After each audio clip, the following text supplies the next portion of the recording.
Welcome back to the show. Music महफिल संगीत हम सभी के रगों में ताल दौड़ते हैं, लेकिन कम लोगों के पास वो टैलेंट है जो म्यूजिक इंडस्ट्री के अंदर काम कर सकते हैं. Today we're going to be talking to Hussain, यानी कि DJ A-Slam, who has actually made it in the music industry. Hussain, welcome to the show. Thanks for having me. That's awesome. So tell us a little bit about yourself and how you're involved in the music industry. I guess my background was playing music. I used to play instruments all through high school, but my current role in the music industry is DJing. So I DJ a lot now. So most people that know me in Vancouver and like outside is from playing parties and festivals and stuff like that. So that's kind of my role right now. DJ A-Slam, Yeah, that's exactly. right. Yeah. And so that's actually how I know you as well, is as DJ A-Slam.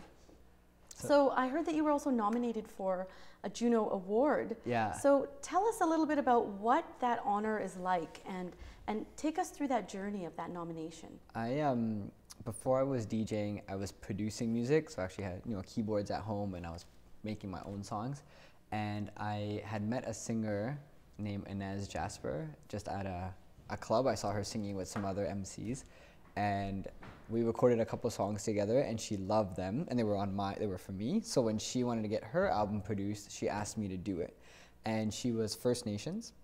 So what I had done is I had combined like Indian music, so Punjabi and Hindi music with hip hop. And so she wanted to do that with Aboriginal music and hip hop R&B. And that's what we did. And that album was called Sing Soul Girl. And literally we recorded it in my bedroom. Over maybe a year, like part-time. I was in school, she was at work, and ultimately when it came out, it did really well. It like blew up in that community for sure, in the Aboriginal community.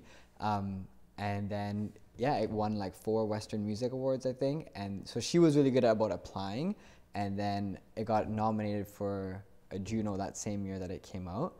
Wow. And then she ultimately got a 1-year record deal, I believe, after that as the artist. So, yeah, you never know what's gonna happen. Exactly. But it all started just from me and her meeting in a club, and then just keeping in touch. Wow.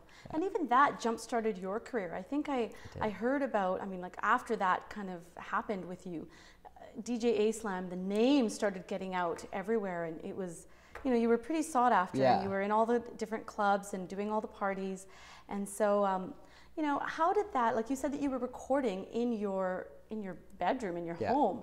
So tell us a little bit about how that affected your home life. Yeah, I have a pretty cool mom, I would say. So ultimately when my brother, when he's older, he moved out, I just renovated his room and put a studio inside.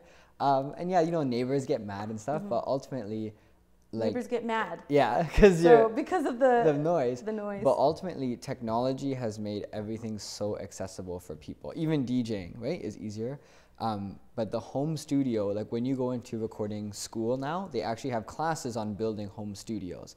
And so even at that time, I had like friends of mine in recording school, which you do not have to go to if you don't want to. You can learn it on your own. They were asking me about how I had built my home studio because they had to learn about it in school. So technology has made music production very accessible for everyone. So, they call them basement DJs. Right. So anyone can produce music now for sure. Right. And so taking music production a little further, so now you've got your own career's kind of taken off, and now you've got a new song that's come out. Yeah, it just came out.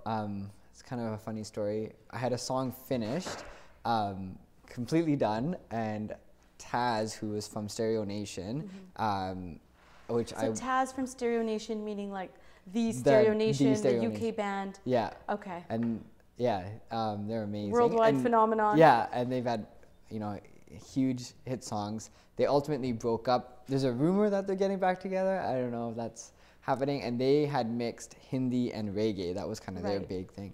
So Taz heard it when I was with him in India. Luckily, I was able to feature on his album that came out last year. And he heard this song and he's like, oh, I want it for my album. And I'm like, well, no, I'm going to release it myself.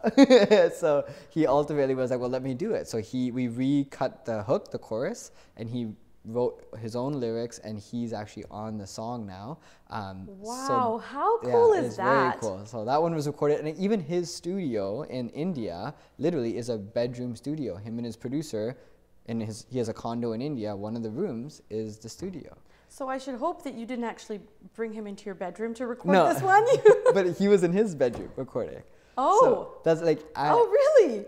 You know what, my scope on the industry of music has changed so much. Like, I'll give you a really good example. Pitbull has this line in one of his songs that just came out, said, "Here I am in the highest building in Tokyo." It's a song that he did with Christina Aguilera.